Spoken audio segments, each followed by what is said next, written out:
नमस्कार, आप सभी का बहुत बहुत स्वागत करती हूँ आपके अपने चैनल ज्ञानोदय में। तो जैसा कि आप सभी को पता है कि हम छायावाद से संबंधित जो है प्रश्न कर रहे हैं इस समय, और जितनी भी रचनाएं हैं उनको ट्रिक से पढ़ रहे हैं। तो आज जो मैं आपको बताने जा रही हूँ छायावाद पर कुछ इम्पोर्टेंट तथ्य बताने जा रही हूँ। बहुत ही इम्पोर्टेंट तथ्य हैं। टीजीटी, पीजीटी और नेट तीनों ही परीक्षाओं से संबंधित महत्वपूर्ण तथ्य हैं। और सबसे बड़ी बात यह है कि जितने भी क्वेश्चन मैं इस समय बता रही हूँ सब कॉमन क्वेश्चन हैं। ठीक है, टीजीटी, पीजीटी और नेट तीनों के लिए ही ज़रूरी हैं। तो चलते हैं। देखिए, सबसे पहला क्वेश्चन, आज मैं आपको जो क्वेश्चन बता रही हूँ वो जयशंकर प्रसाद पर बता रही हूँ। ठीक है, क्योंकि अगर आप पोइट बाई पोइट करेंगे, मतलब कवियों के अनुक्रम में अगर करेंगे तो ज़्यादा अच्छा रहेगा।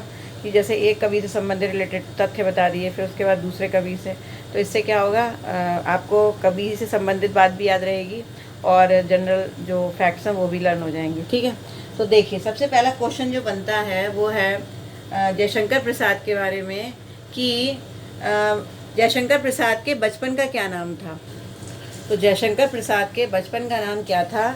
जयशंकर प्रसाद के बचपन का नाम जो है वो था झारखंडी। ठीक है, क्या नाम था? झारखंडी।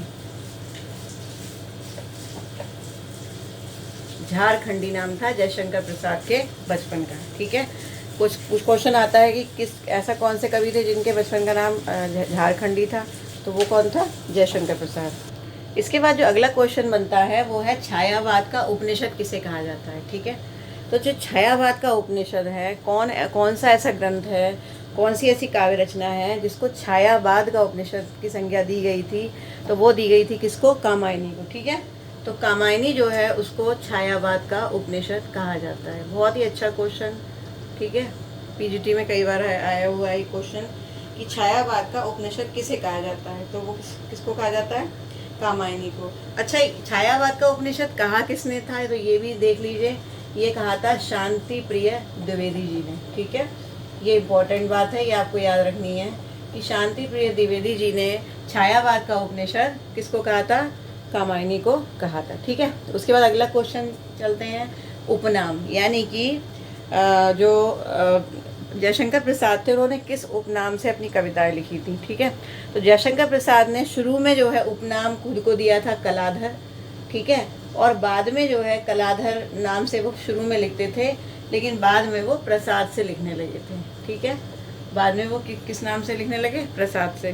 तो ये दो उपनाम है, कलाधर और प्रसाद। ठीक है, तो ये आपको याद रखने हैं। उसके बाद अगला है चित्राधार के बारे में। ठीक है, अगला जो फैक्ट है वो है चित्राधार के बारे में कि चित्राधार क्या है। ठीक है, तो ये जो चित्राधार है इसके बारे में अगर बात करें तो चित्राधार जो एक ऐसी रचना है जयशंकर प्रसाद की जो कि ब्रजभाषा में लिखा गया काव्य संकलन है। ठीक है, तो चित्राधार क्या है? चित्राधार ब्रजभाषा में लिखा गया काव्य संकलन।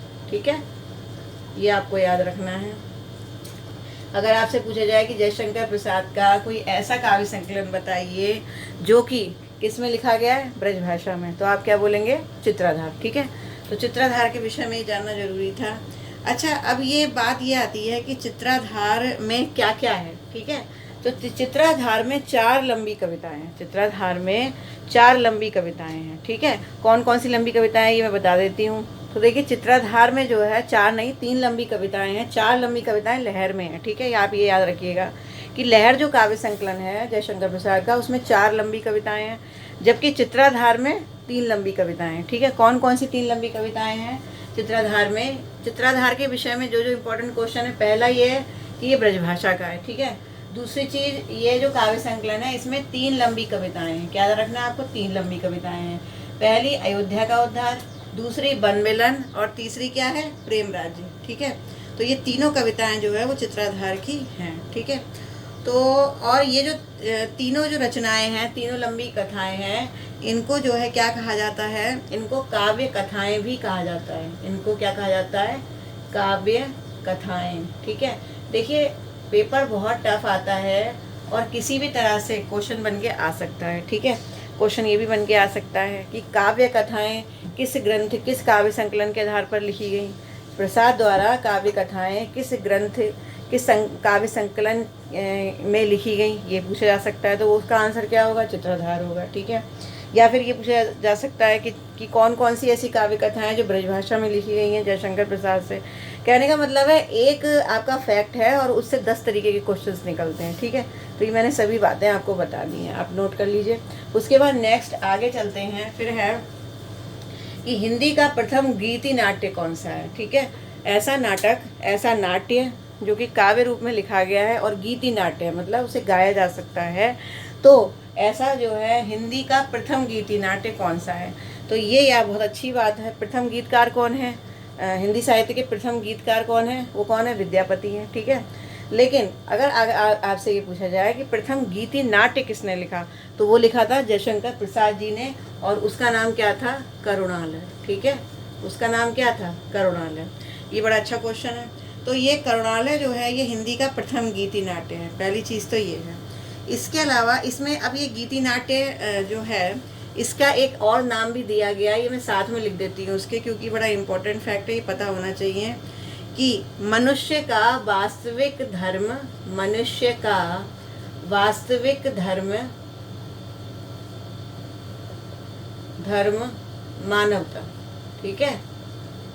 मनुष्य का वास्तविक धर्म मानवता, यानी ये जो हिंदी का प्रथम गीति नाट्य करुणालय है, इसमें वास्तव में जो क्रियाएं, जो कि ऐसी क्रियाएं होती हैं जो बहुत ही निंदनीय क्रियाएं होती हैं जो व्यक्ति करता है, उन सब की निंदा करते हुए बताया है कि वास्तव में जो जीवन का उद्देश्य है वो क्या है, मनुष्य का वास्तविक धर्म क्या है, मानवता है, ठीक है।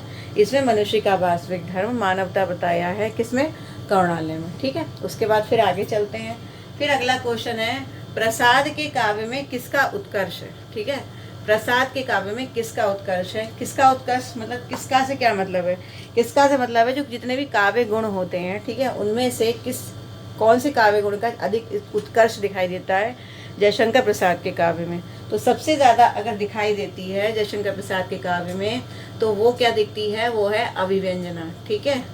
क्या होती है, अभिव्यंजना। तो वो क्या है, अभिव्यंजना, ठीक है। यहाँ हम क्या लिखेंगे, अभिव्यंजना। ये मिलती है जयशंकर प्रसाद के काव्य में, ठीक है, इसका उत्कर्ष मिलता है। अगला क्वेश्चन जो हमारा बनता है यहाँ से वो है कि जल प्लावन की घटना को आधार बनाकर कौन सा काव्य लिखा गया था, ठीक है। अगर आप में से सब, वैसे कामायनी मैक्सिमम लोगों की पढ़ी हुई होती है और पता भी होगा सभी को कि कामायनी जो है उसकी शुरुआत, मतलब जब उन्होंने लिखना शुरू करा है जयशंकर प्रसाद ने, तो उसको कहाँ से शुरू किया है, प्रलय की घटना से। और प्रलय कैसी थी, जल प्लावन, यानी पूरी जो सृष्टि थी वो जल प्लावन यानी पानी में डूब गई थी, ठीक है। तो वो जो एक जल प्लावन की घटना है उसको आधार बना करके कौन सा ग्रंथ लिखा गया था, छायावाद का, और किसने लिखा, तो वो जयशंकर प्रसाद ने लिखा। और वो जो काव्य था, जो महाकाव्य लिखा था, वो वास्तव में कौन सा था, वो था कामायनी, ठीक है। वो कौन सा है, कामायनी, ठीक है। अब उसके बाद अगला क्वेश्चन है खड़ी बोली की कविताओं का संग्रह, मतलब ऐसा मतलब खड़ी बोली में जो जयशंकर प्रसाद ने जो खड़ी बोली में कविताएं लिखी, ठीक है, तो खड़ी बोली की कविताओं का प्रथम संग्रह कौन सा है, जयशंकर प्रसाद का, ठीक है। तो खड़ी बोली की जो कविताएं हैं जयशंकर प्रसाद की, उसका जो संग्रह है उसका नाम है कानन कुसुम, ठीक है। कानन कुसुम जो है वो खड़ी बोली की जो रचनाएं थी, जो कविताएं थी, उनका प्रथम काव्य संग्रह है ये, ठीक है, कानन कुसुम। और किसका लिखा हुआ है ये मैं आपको ट्रिक्स में करवाई चुकी हूँ। तो ये लिखा है जयशंकर प्रसाद का, ठीक है। अच्छा, अगर कानन कुसुम की बात करें तो कानन कुसुम वास्तव में है क्या, ठीक है। कानन कुसुम में देखिए किस किस का वर्णन किया गया है, भरत का वर्णन किया है, चित्रकूट का वर्णन किया गया है, राम से रिलेटेड बहुत सी चीज़ें संबंधित जो है चीज़ें हैं इसमें, और भरत का संपूर्ण वर्णन किया गया है, कुरुक्षेत्र के बारे में बताया गया है, ठीक है। तो ये कानन कुसुम में दिया हुआ है। और सबसे ज़्यादा मोस्ट इम्पॉर्टेंट क्वेश्चन जो बनता है, खड़ी बोली कविताओं का प्रथम संग्रह है क्या, कानन कुसुम, ठीक है। ये इम्पोर्टेंट चीज़ है, ये आपको पता होनी चाहिए, ठीक। अच्छा, कानन कुसुम जो है, देखो मैं बताती हूँ आपको, कानन कुसुम और इसके अलावा लहर, ठीक है, ये आप थोड़ा सा ध्यान रखिएगा। कानन कुसुम और लहर, इसके अलावा झरना, ठीक है। कानन कुसुम, लहर और झरना, ये तीनों क्या है, ये गीति काव्य है, ठीक है। तीनों गीति काव्य। कर्णालय भी क्या है, गीति काव्य है। कर्णालय प्रथम गीति काव्य है हिंदी साहित्य का। चलिए अब इसके बाद अगला क्वेश्चन क्या है, छायावाद का प्रथम काव्य संग्रह कौन सा है, ठीक है। देखिए छायावाद का प्रथम काव्य संग्रह और छायावाद की प्रथम कविता, इन दोनों में बहुत ही मतलब काफ़ी डिफरेंस है, ठीक है। छायावाद की प्रथम कविता कई सारी किताबों में अलग अलग तरीके से दे रखा है। छायावाद की प्रथम कविता कहीं कुरूरी के प्रति दे रखी है मुकुटधर पांडे की, ठीक है, जो कि उन्होंने लिखी थी, सरस्वती में छपी थी, ठीक है। तो उसको बताया जाता है, कहीं कहीं झरना को बताया जाता है।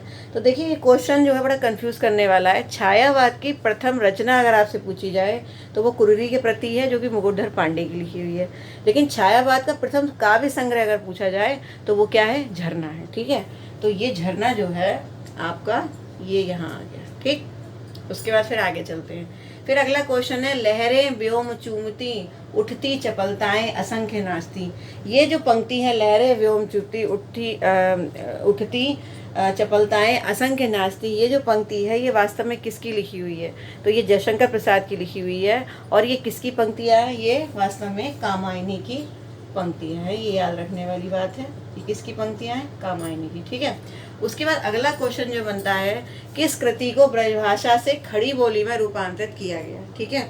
ऐसी कौन सी रचना है जयशंकर प्रसाद की जिसको खड़ी बोल मतलब जो पहले ब्रजभाषा में लिखी गई थी लेकिन बाद में उसको किस में रूपांतरित किया गया, खड़ी बोली में, तो उसको रूपांतरित किया गया। तो ये जो रचना थी वो थी प्रेम पथिक, ठीक है।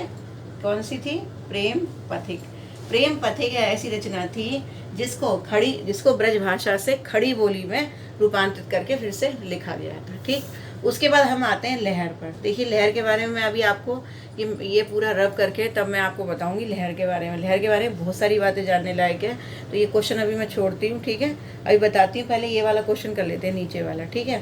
प्रेम पथिक पर किस कविता का प्रभाव है, ठीक है। प्रेम पथिक पर किस कविता का प्रभाव है, तो अगर हम बात करें, अच्छा ये थोड़ा सा क्वेश्चन अधूरा है। ये क्वेश्चन है कि प्रेम पथिक पर किस पाश्चात्य कविता का प्रभाव है, ठीक है। किस पाश्चात्य जो साहित्य है उसकी किस कविता का प्रभाव है। तो प्रेम पथिक पर अगर प्रभाव है तो वो है हर्मिट की कविता, ठीक है। किसकी कविता, हर्मिट की कविता है। और इस कविता का नाम क्या है, इस कविता का नाम है द हर्मिट। क्या है, द हर्मिट। आपको पता है कि हर्मिट का अनुवाद किसने किया था, चलिए मैंने आपको द्विवेदी युग बिल्कुल अच्छे से पढ़ा रखा है, ठीक है। श्रीधर पाठक जी मैंने आपको करवा रखे हैं। अब आप मुझे कमेंट करके बताइएगा कि जो हर्मिट थी उनकी ये जो गोल्ड स्मिथ थे जो, ठीक है, तो इनकी जो रचना है हर्मिट, ठीक है, हर्मिट, ठीक। तो ये जो है गोल्ड स्मिथ की रचना है, ठीक है। किसकी रचना है, गोल्ड स्मिथ की। थोड़ा सा मैं गलत लिख गई, फिर से बताती हूँ, ठीक है।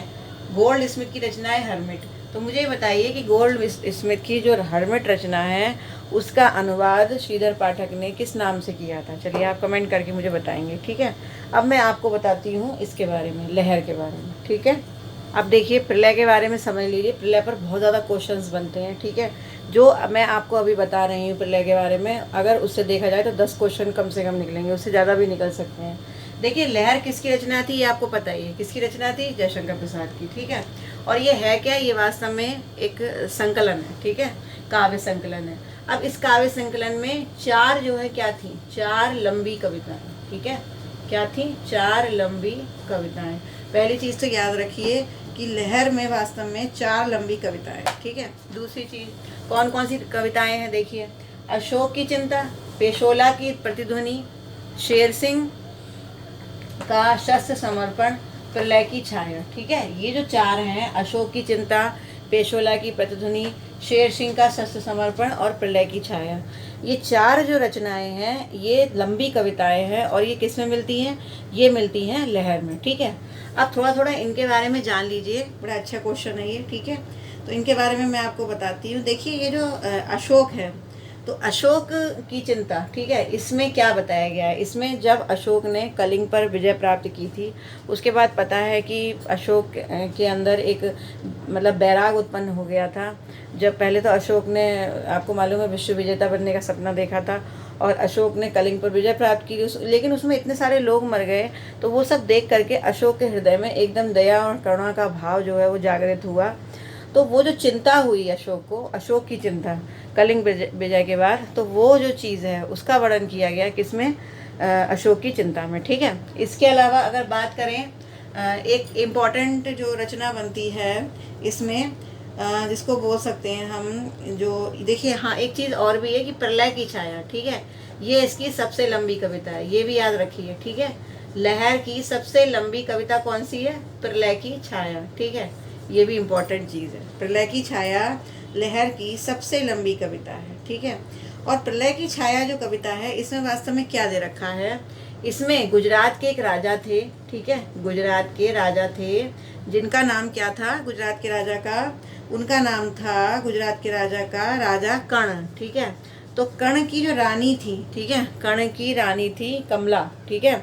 तो कमला जो रानी थी कर्ण की, उनका मानसिक द्वंद्व का बहुत ही सुंदर वर्णन किया गया है, ठीक है। किसमें? इसमें लहर की जो कविता है प्रलय की छाया, ठीक है, और ये सबसे लंबी कविता है। तो ज़्यादा नहीं, अक्सर जो है इसी में से पूछ लिया जाता है, ठीक है, ये हमें पता होना चाहिए। तो ये कुछ इम्पॉर्टेंट चीज़ें मैंने आपको बताई, ठीक है। मैंने 10 क्वेश्चन आपको आज करवाए हैं। 10 क्या मतलब 13 क्वेश्चन, 13 से जुड़े हुए, कम से कम आप यकीन मानेंगे ये 13 क्वेश्चन है, जितने आ सके बोर्ड पर मैंने उतने करवा दिए हैं। और बाकी इनसे जुड़े हुए अगर क्वेश्चन मिलाएंगे तो कम से कम आपके 30-40 क्वेश्चन आज कंप्लीट होंगे, क्योंकि एक क्वेश्चन में से ही और दूसरे क्वेश्चंस निकलना है, ठीक है। तो आज आप ये क्वेश्चंस अच्छे से कीजिए, इनसे जुड़े हुए जितने भी संबंधित तथ्य हैं उनको भी लर्न कीजिए। उसको, इन सबको अगर आप कॉपी में नोट करेंगे तो कर लेंगे, ज़्यादा अच्छा है। वरना आधुनिक काल के मैं नोट्स तो बना ही रही हूँ, वो आपको मिल जाएंगे टेलीग्राम पर, जाकर आप देख सकते हैं। मेरे टेलीग्राम का लिंक जो है वो आपको हर वीडियो के डिस्क्रिप्शन बॉक्स में मिलेगा, कमेंट बॉक्स में मिल सकता है, लेकिन डिस्क्रिप्शन बॉक्स में ज़रूर मिलेगा। तो आप टेलीग्राम से जुड़ करके आधुनिक काल के जो नोट्स हैं उनको ले सकते हैं, रीतिकाल के नोट्स को ले सकते हैं। जो अभी मेरे यही नोट्स कंप्लीट हुए हैं, मैं बना रही हूँ धीरे धीरे, ठीक है। तो आधुनिक काल के नोट्स जो हैं अगर आप चाहते हैं तो ले सकते हैं। अभी बस कुछ थोड़ा सा रह गया है, वो मैं कंप्लीट कर लूँ, फिर मैं आपको जानकारी दे दूँगी आधुनिक काल के नोट्स की भी। लेकिन टेलीग्राम से जुड़ जाएंगे तो ज़्यादा अच्छा रहेगा। आपको कुछ निःशुल्क चीज़ें भी मिलेंगी, कुछ इंपॉर्टेंट चीज़ें भी, नोट्स वगैरह मिलते रहेंगे। भक्ति काल के तो मैक्सिमम सभी नोट्स मैंने निःशुल्क ही डाले हैं, आपको पता है, वो मैंने निःशुल्क रखे हैं सभी के लिए। तो आप देख सकते हैं वहाँ पर जाकर टेलीग्राम में। तो इसी तरह से देखते रहिए वीडियोस को और क्वेश्चंस करते रहिए लगातार, ठीक है। अब मैं इसके बाद और नए नए क्वेश्चंस लेकर आऊँगी नेक्स्ट वीडियो में, ठीक है। तो फिर मिलती हूँ नेक्स्ट वीडियो में।